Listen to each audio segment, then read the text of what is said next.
Well students, there is a quick revision of the biodiversity and its conservation. Okay, in introduction there is some numbers has been given that you have to go through, because whatever the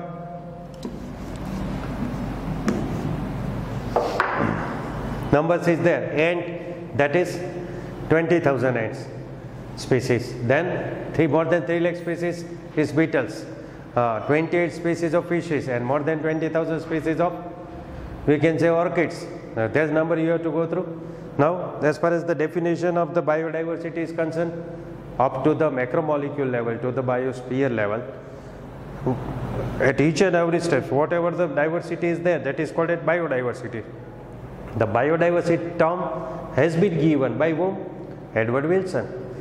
Not only that, Edward Wilson has classified that biodiversity into 3 types: genetical diversity, species diversity, and ecological diversity. As far as genetical diversity is concerned, the diversity is observed at a genetical level, that is called as what? Genetic diversity. Now, as far as genetical diversity is concerned, Rauwolfia vomitaria is the particular species which is found in the Himalaya, and we can obtain reserpine, the substance, according to its potency and according to its concentration. There is a wide diversity is there. Okay, and because of that genetical diversity is there, and as a result of this, the diversity in the potency as well as concentration of reserpine. Second thing I can tell you, that in the mango there is more than 1,000 species, and in rice there is more than 50,000 species which is there in India, which is having genetical diversity. If we are talking about species diversity is concerned, the species diversity of the Western Ghat is more than the species diversity in the Eastern Ghats. As far as ecological diversity is concerned, it is at ecosystem level. You know that different kind of ecosystem level is there, exist in the India, like deserts, even estuaries, coral reefs, mangroves, and even Himalayan glacier. We can say there is different kind of tropical rainforest. Each and every kind of biodiversity ecosystems is available in India now, and that is more than the Scandinavian countries like Norway, Sweden, Denmark, etc. Right now, whatever the rate of extinctions of that particular species is maximum, right? If that particular kind of rate will be continued, then next in this century, almost the biodiversity loss will be 50%. Now, how many species are there on the earth as well as in India?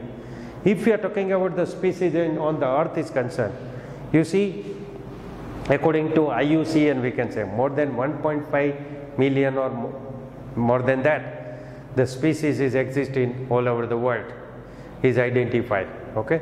Then after, some of the scientists have researched about this, and 20 to 50 million species is there into the earth, but yet to be identified.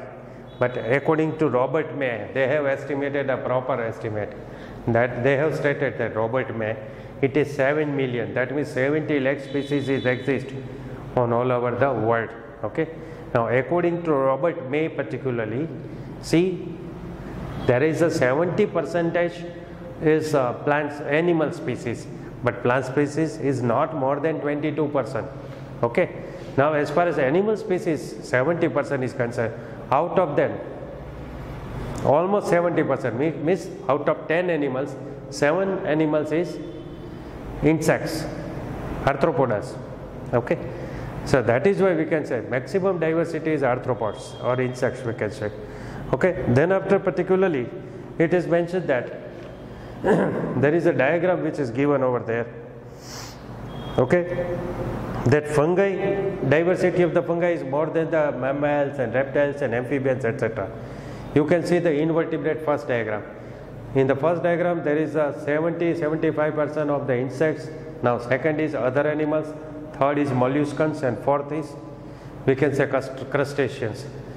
So such kind of MCQs can be asked, that arrange in one A, B, C, D, 1, 2, 3, 4 in that proportions. Now, the second is, we can say, vertebrates. See, maximum biodiversity is species, it is 55%. Now the second is birds, that is 16%. Now third is reptiles, that is 12%. Then amphibians, that is 9%. And then mammals, that is 8%. It is the vertebrate, FBRAM, FBRAM. Okay, that you can make such kind of keys as far as percentage is concerned. And some plants is concerned, particularly fungi. If fungi is 1 lakh, then angiosperm should be 2.6 lakhs. Okay, then after, at number 3 there is algae, at number 4 there is mosses, at number 5 there is lichens, at number 6 there is pteridophytes and is allies. Right, some of the students have asked me, sir, what is allies? Actually fern is pteridophyte, fern is pteridophyte. Okay, and that is why we can say fern and other pteridophytes, that is what it is, allies, fern and its other pteridophytes. That is the proportion of it. Now in just below the diagram there I mentioned that why microbes of prokaryotes is not there in that particular list, because prokaryotes there is no proper method to, taxonomic method is there to classify them. Second thing, each and every prokaryotes cannot be grown under the laboratory conditions. Okay, and that is the reason why it's not included into it. Now biodiversity in India is concerned. As far as biodiversity in India is concerned, we are having only 2.4% land area, but our biodiversity is 8.1%. Okay, and we are amongst the 12 top biodiversity country of the world is. As far as India is concerned, 45,000 plant species is there identified, and more than 90,000 species of animals is identified. But according to Robert May, see, 1 lakh species of plants and 3 lakh species of animals yet to be identified. Okay, according to Robert May. So that is why we can say, if you will not find out it, means proper training and particular persons is required for that. If we are not identify it's in it, then before it's destroyed, मतलब કે destroy થાય ને એની પહેલાં તો એમ કહેવાય આપણે એક નહીં કમ્પ્લીટ કરી શકીએ, રાઈટ? એટલે આપણે એને રિસર્ચ પૂરું કરશું એની પહેલાં તો કેટલી બધી ડિસ્ટ્રોય થઈ ગઈ હશે એવું કહે છે. નાઉ there is some pattern of biodiversity, latitudinal gradients. First of all, you know that મેં તમને આખું સમજાવ્યું હતું that tropic of Capricorn and tropic of Cancer એની વચ્ચેનો ભાગ છે અને ટ્રોપિકલ રિજન્સ કહેવાય, અને ત્યાં સૌથી વધુ બાયોડાયવર્સિટી હોય. એમાં પછી લેટિટ્યુડલ ગ્રેડિયન્ટ્સની અંદર એમ કહેવાય કે જેમ કહેવાય કે એના લેટિટ્યુડ છે ઇન્ક્રીઝ થાય એમ બાયોડાયવર્સિટી ડિક્રીઝ થાય. That is one. અલ્ટિટ્યુડ એટલે કે ઊંચાઈ, અલ્ટિટ્યુડ ઇન્ક્રીઝ થાય એમ પણ બાયોડાયવર્સિટી ડિક્રીઝ થાય, રાઈટ? અલ્ટિટ્યુડ ઇન્ક્રીઝ થાય એમ પણ બાયોડાયવર્સિટી ડિક્રીઝ થાય. આ એક ધ્યાનમાં રાખજો. પછી આપણે નંબર્સ આપ્યા છે ટેક્સ્ટ બુક પર, ધ્યાન રાખો કે Colombia is available at tropical region. Okay, and in that case there is a 1400 species of birds is exist over there. Now in the temperate region 41 degree north there is a New York, and the bird species is exist 105. Okay, and then after 71 degree latitude north there is a Greenland, and the bird species is just a 56. You can see that when the latitude has been increased, the biodiversity has been decreased. And in our India, majority of the tropical region area is there. 1200, more than 1200 species of birds is exist in India also. Now there is a Ecuador, that is also tropical region forest, and in the Ecuador the vascular tissue plants is available is almost 10 times more than the temperate region one. Then after, particular Amazonian rainforest is having maximum biodiversity in all over the world. Okay, now some numbers has been given. મેં તમને આખું list સમજાવ્યું હતું. First of all, 1,25,000 invertebrates exist over there. Now second number, that is 3,000 species of birds, 3,000 species of fishes, then 1,300 species of birds, then 427 mammals, 427 amphibians, and 378 species of reptiles is exist over there, and more than 2 million, means 20 lakh species of insects is yet to be identified. That is the numbers that you have to remember. Now the next is speciation. How the speciation is occurred? There is 3 regions is there. That why speciation is occurs maximum in the tropical one instead of temperate one? Because the first region is there. For the lots of time there is a glaciation is occurs into the temperate, which is not happen into the tropical region. That is why without disturbance the species diversities can be increased year after year. That is first region. Second, the environmental condition is more predictable and fixed as compared to the, we can say, temperate one, and that is why the constant environmental condition will be tends to the maximum species richness. And third, maximum solar energy is obtained at the tropical region. So that is why if the solar energy is maximum, then productivity is maximum, and the productivity is maximum, in that case biodiversity is maximum. Okay, so that is that particular. Now species richness or species area relationship, which is given by Alexander von Humboldt. Okay, and he has given that particular graph is concerned, right? That is area, and that is species richness.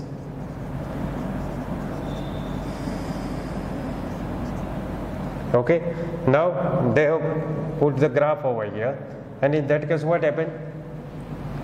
If the area is increased up to the limits, then the species richness will be increased, and particularly the equation is there, formula is there, S is equal to Cz raised to Ca raised to Z, and according to the logarithmic method is concerned, the formula is log S is equal to log C plus Z log A, where yes, S is equal to species richness, C is equal to Y intercept, A is area, and Z is regression coefficient. Okay, graph નો જે આપણે એમ કહેવાય કે એનો coefficient કાઢીએ એ. હવે એમાં તમને કીધું છે કે Z value is generally in any of the area is generally somewhere around 0.1 to 0.2. The Z value is. But if we are talking about the continent, the large area, obviously the biodiversity is there, and 0.6 to 1.2 is there. In the tropical region, we can say that particular graph is more steeper like this. Instead of this, it is like this. It is more steeper. And in the tropical region, the frugivorous animals, their Z value is somewhere around 1.15. That number has been given. Now, what is the importance of biodiversity is? See, there is importance of biodiversity. There is 3 points. First is stability, second is productivity, and third one is the healthy ecosystem or health of ecosystem. First of all, stability is concerned. If the diversity is maximum, then the stability is maximum. Okay. Suppose if the diversity is not this much altered, in that case that stability will be maintained year after year. That is first thing I can tell you. Okay. Now second, it should be occasional. It should be resistant or resilient to the occasional disturbance which is there with the environment. And third one, through the alien species, it should be given protection against the alien species. That is why they can stable their species richness or stability is concerned. Now as far as productivity is concerned, if that particular habitat species productivity is concerned, if it is stable, it is not altered this much, in that case year after year it will sustain in their environment. Like David Tillman has plotted some particular content area, and in that case he noted that if there is no this much changes in the productivity of that particular ecosystem, in that case it will sustain their existence in it. And third one is the healthy ecosystems. See, species richness is maintain the health of the ecosystem. Not only that, human is also related with each and every ecosystem, and that is why for the betterment of the human being, thus ecological diversity should be maintained. Okay. Then after, particularly there is a mention that if one or two species is destroyed, in that case is there any problem? Suppose out of 20,000 ant species, some 1-2,000 will be destroyed, then is there any difference? Or even the frog will be destroyed, then it can be happen anything? But yes, it has happened. Because of why? It's called a Rivet-Popper Siddhant, which is given by Paul Ehrenreich. He has stated that if any of the passengers will be remove the rivets from the aircraft, in that case initially there is no harm to that particular aircraft, but one by one, year after year, or by the time, if one by one the rivet will be opened up by any of the passenger, in that case what happens? Long time the plane will be crash. Okay, in such a manner, if one or two species in initial time, if it will be destroyed, then there is no problem, but after a longer time it can destroy the complete biodiversity. Now the loss of biodiversity is concerned, IUCN has indicated the loss of biodiversity. Okay, according to his red list, every year, last 500 years, 700 sport species has been extinct from the world also. Now how much? That is 338 vertebrates, 359 invertebrates, and 87 species of plant was there into the 784 species total. Okay, in last 20 years more than 27 species has been extinct. Now some example has been given, that is Dodo mauritius, Quagga africa, then Thylacine Australia, Steller sea cow Russia, and Bali Javan and Cassipian is the tiger species is lost, or we can say extinct from the India itself. So that's particular we can say examples that you have to remember. Not only that, what with the numbers, you have to go through it. Okay. Now as far as maximum threat for the extinction is amphibians. Somewhere around 15,500 species all over the world have a threat of extinctions. Now there is some percentage has been given that you have to remember. Okay, 12% species of birds, then after mammals is 23%, 32% is the highest amphibians, 31% species of gymnosperm have a threat for extinctions. Okay, then after particularly it is mentioned that right now we are under the mass extinctions, 6 times mass extinctions. Before that, in the course of evolution, there is 5 times mass extinctions has been happened. But this time the ratio of the extinction is almost 100 to 1000 times more. So that is why we have to conserve them. If we not do this, then within the 2 centuries the biodiversity will be 0.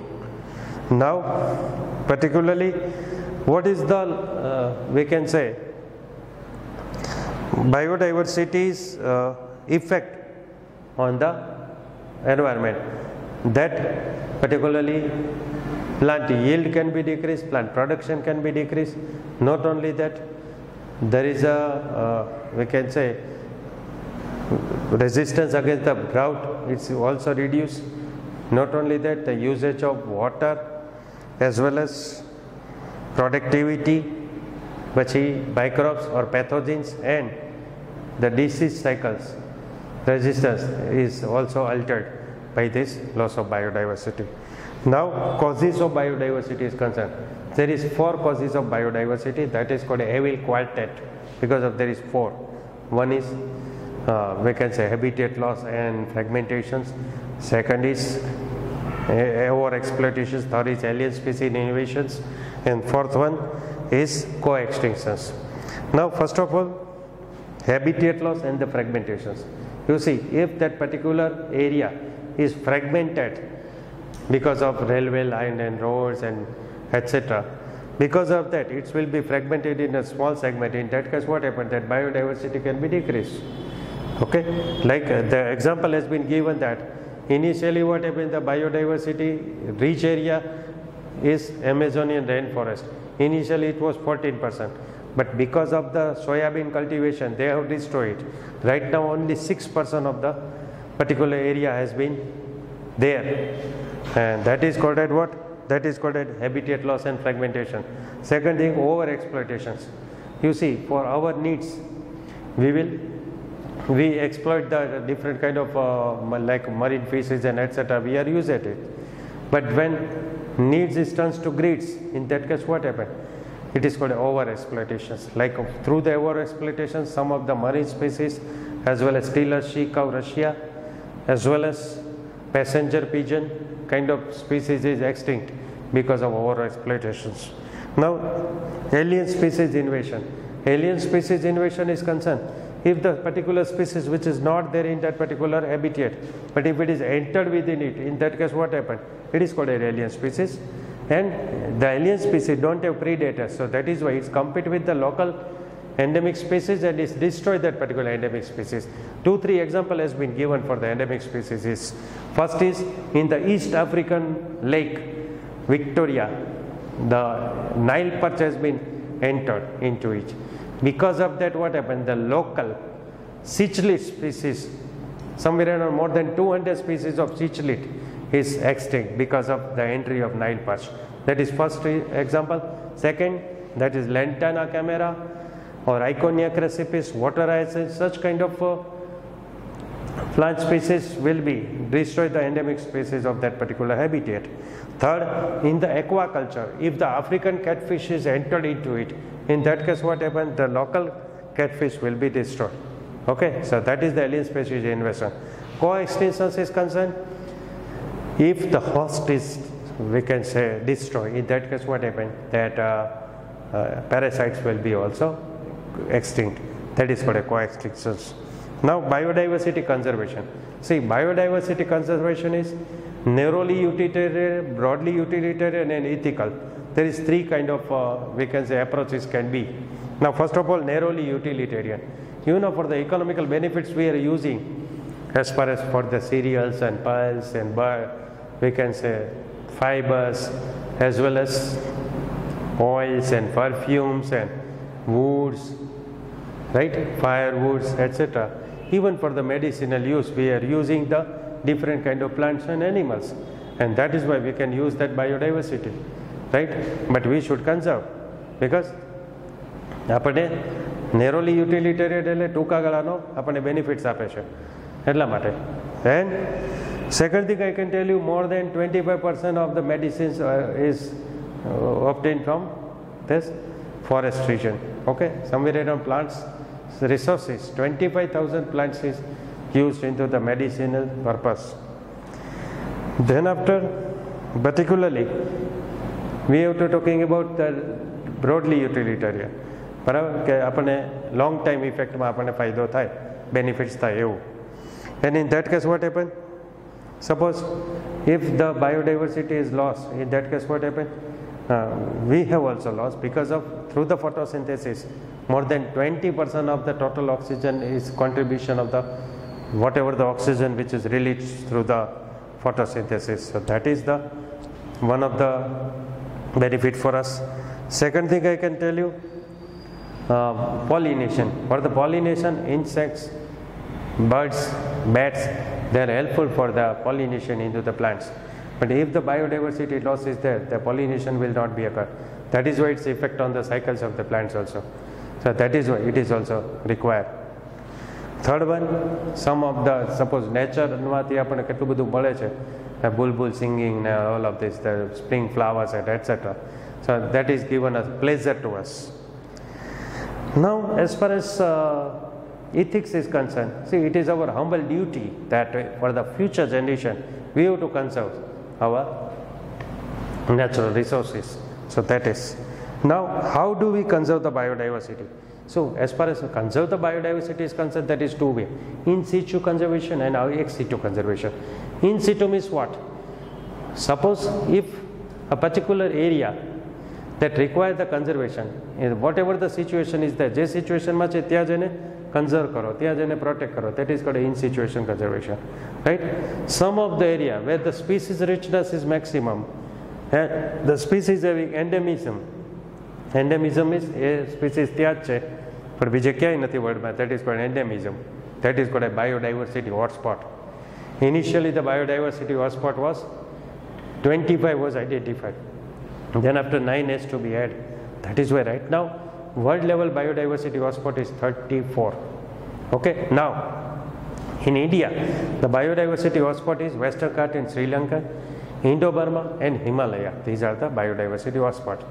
Second thing I can tell you, we have to in our India, according to its act and rules regulation, we can identify in 3 areas. We have added 3 areas: biosphere reserves, national parks and wildlife sanctuaries. Right now 14 biosphere reserves, national park is 990 and 448 is the wildlife sanctuaries. Okay, and we can given the protection according to law. Now sacred groves, according to our cultural and spiritual values, we cannot touch that particular plants. એટલે એવું થાય કે એની plant છે એના flowers તોડી શકાય ને એના લીવ્સને તોડી શકાય કે એને ડેમેજ કરી શકાય. એ એક સ્પિરિચ્યુઅલ અને કલ્ચરલ એવી બિલીફ હોય છે ઘણી જગ્યાએ. And that is called a sacred groves. Okay, અને એના એક્ઝામ્પલ્સ તમારે યાદ રાખવાની. In Meghalaya Khasi and Jaintia hills, in Rajasthan there is the Aravalli hills, in Maharashtra and Karnataka there is the Western Ghats, as well as in the Madhya Pradesh Chanda, Bastar and Sarguja is the area of the sacred groves. Now ex situation conservation is concerned, you see zoological parks, botanical gardens, as well as we can say wildlife safari parks is the ex situation conservation. Suppose એનો જે organisms છે એનો habitat destroy થવાનો હોય કે એની ઉપર threat હોય તો we can arrange the another area and we can give protection over there and conserve over there. That is ex situation conservation. Even we can preserve the gametes, sperms and ova into the minus 196 degree temperature with the liquid nitrogen, and we can survive that particular gametes for a longer time. Not only that, tissue culture method as well as seed bank as gene bank, we can arrange that and we can give the protection to them. Now as far as this